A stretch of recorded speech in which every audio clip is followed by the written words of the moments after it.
ሰላም ሰላም ቤተሰብ እንዴት ናችሁ? በአውስትራሊያ በሜልበርን ከተማ እንግዲህ አንዲት ሴት ባሏን ለማማለል ብላ የገዛችው የእባብ ቆዳ የሚመስል ታይት በሰውነቷ ላይ እንግዲህ ይህንን ለብሳ ተኝታ ነበር እንቅልፍ ጥሏት።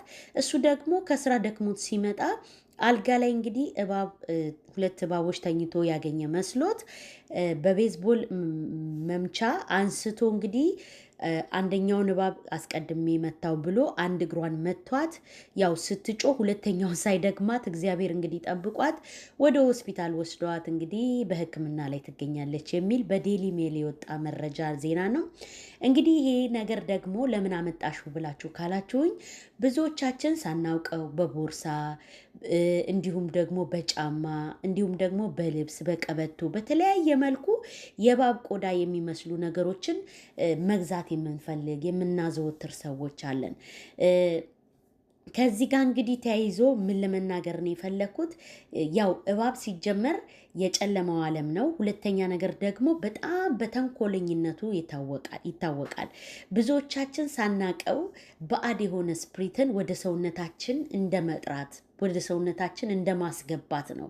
እንዲህ አይነት ነገሮችን ባናደርግ፣ ባንገዛ፣ ባንጠቀም፣ ባይለበስስ የዚህ አይነት አለባበስ ልብሶች ባይደረጉስ? ምክንያቱም እናንተን ነው በመንፈሳዊ ዓለም አታክ የሚያደርጋችሁ። በህልም እንኳን ሳይቀር ብዙዎች እባብን አየን፣ እባብ እንዲያረገን፣ እባብ እንዲሆነ ሲባል ትሰማላችሁ። እንኳንስ በሆናችሁ ቀርቶ አይደለም በህልማችሁ እንኳን የጨለማው ዓለም ስራ መገለጫ እንደሆነ እንዲሁም ደግሞ ከአዳምና ከሔዋን መጀመሪያ ሰዓት ጀምሮ ከሔዋንን ማን እንዳሳሳታት በእባብ መልክ ተመስሎ መጥቶ ሔዋንን እንዳሳሳታት የሚታወቅ ነው። በመጽሐፍ ቅዱሳችን ላይ የተጻፈ ነገር ነው።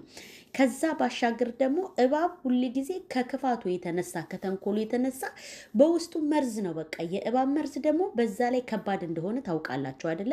ስለዚህ በሰውነታችን ላይ የእሱን የክፉ ነገሩን ለምን መግለጥ አስፈለገ?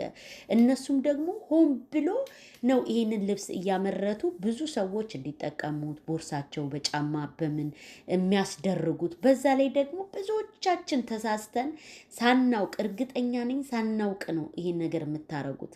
ለምን ብትሉኝ ሰውነታችሁ ላይ የምትነቀሱ አላችሁ። ነገሩ እንኳን ሳይገባችሁ ፋሽን መስሏችሁ በእባብ ምስል የምትነቀሱ ሰዎች በጣም ትልቅ ጥንቃቄ አድርጉ። በራሳችሁ ላይ በሰውነታችሁ ላይ እንግዲህ የክቡር የእግዚአብሔር የሆነውን የሰውነታችንን በእግዚአብሔር አምሳል የተሰራውን ሰውነታችንን እንደ ማርከስ ነው። በዛ ላይ የርኩስ መንፈስን ስፕሪት መጥራት ነው። ይሄንን ነገር ብትተዉ ብታቆሙ የሚል አስተያየት ነው ያለኝ። ያው እንግዲህ እንደ እህትነት ከተቀበላችሁኝ ማለት ነው። ስለዚህ እባካችሁ እህቶች እንደዚህ አይነት ነገሮች ባትገዙ ባታደርጉ፣ ወንዶችን ብትሆኑ ደግሞ እንዲህ አይነት ነገሮችን ባታዘወትሩ፣ በቀበቶዎች በጃኬቶች እንዲሁም በተለያየ በቦርሳዎች በዋሌቶች በጣም ትልቅ ጥንቃቄ እንድናደርግ የሚያስፈልግ ነገር ነውና አመሰግናለሁ።